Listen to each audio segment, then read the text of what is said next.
தேர்வு செய்வேன். பிஸ்கட்டின் வடிவத்துக்காக வெள்ளை சர்க்கரை, சுக்ரோஸ் மற்றும் குளுக்கோஸ், ஈஸ்ட், சோடியம் பைகார்பனேட், நிறமிகள் போன்றவை சேர்க்கப்படுவதால் காலப்போக்கில் டிரான்ஸ்பேட் எனப்படும் கெட்ட கொழுப்பாக மாறும்.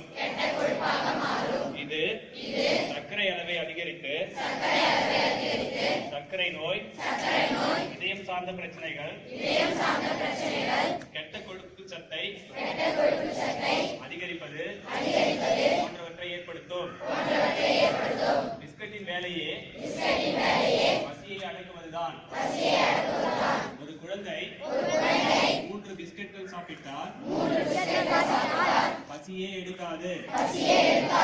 காலை உணவாக டீ பாலுடன் பிஸ்கட் சாப்பிடுவதால் செரிமான கோளாறுகள், உடல் பிரச்சனைகள் ஏற்படக்கூடும். நீண்ட காலமாக பிளாஸ்டிக் பைகளில் அடைக்கப்பட்ட பிஸ்கட்டை சத்தான உணவு என யார் பரிந்துரைத்தாலும் அதற்கு மாற்றாக அதைவிடவும் சத்தான கடலை மிட்டாய், எள்ளு, தேங்காய், கமர்கட், கொழுக்கட்டை, அதிரசம், பழங்கள், வறுத்த தானியங்கள் போன்ற சத்தான தின்பண்டங்களையே